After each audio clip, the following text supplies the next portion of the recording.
आइए आज हम लोग करेंगे चुंबकीय क्षेत्र में गतिमान आवेश पर लगने वाला बल। इसे हम लोग लॉरेंज बल भी कहते हैं। ये किन किन बातों पर निर्भर करता है?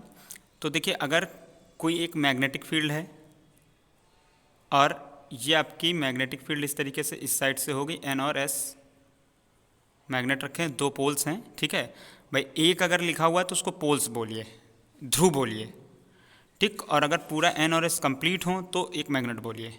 तो इस तरीके से ये आपका एक मैग्नेटिक फील्ड बी, इसकी डायरेक्शन ये है, इस पे वी वेलोसिटी से एक चार्ज पार्टिकल एंटर कर रहा है, तो इस पर एक फोर्स एक्ट होगा 90 डिग्री पे।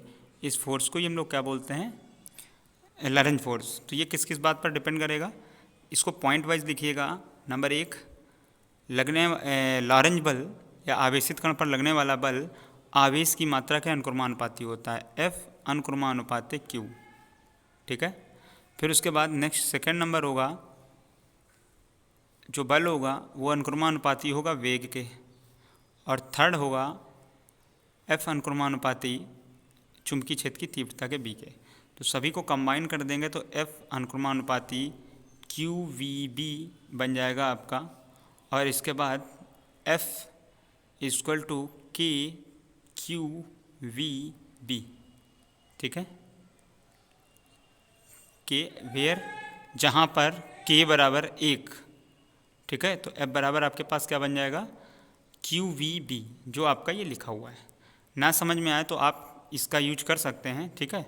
मान लीजिए कि एक कण है जिस पर प्लस क्यू आवेश है, चुंबकीय क्षेत्र पर बी दिशा में वी वेग से गतिशील है, तो इस कण पर लगने वाला बल कितना होगा? एफ बराबर क्यू वी बी। अब अगर जो एंट्री हो रही है वो थीटा एंगल पे हो, मान लिया जाए कि जैसे ये 90 डिग्री पे एंटर हुआ, ठीक है। अब ये अगर थीटा डिग्री पे हो तो फिर फोर्स कितना हो जाएगा? तो F equal to Q V B sine theta.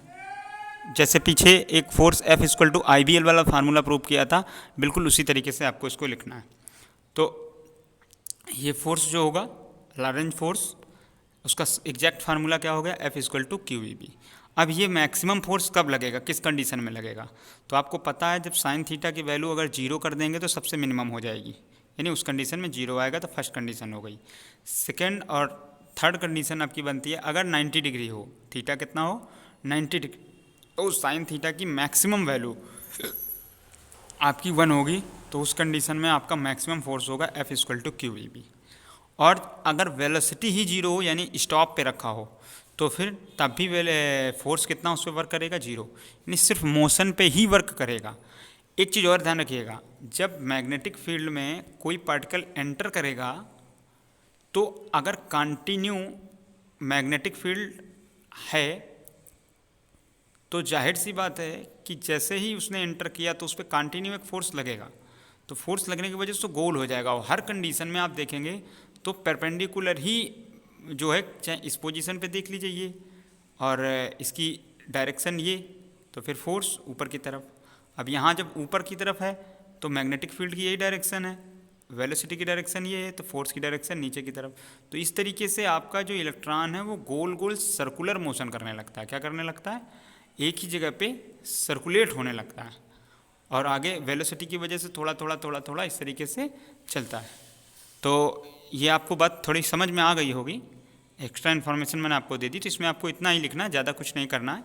Lorentz force में आपको सिर्फ हेडिंग डालिए, ये फिगर बनाइए, और जो पॉइंट वाइज उसको लिख दीजिए कि लॉरेंज बल जो होता है किस किस पर डिपेंड करता है?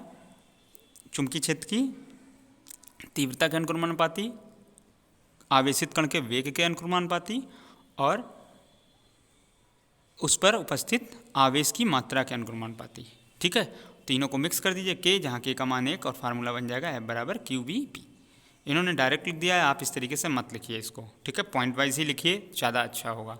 इस वीडियो में इतना ही रखते हैं। लॉरेंज बल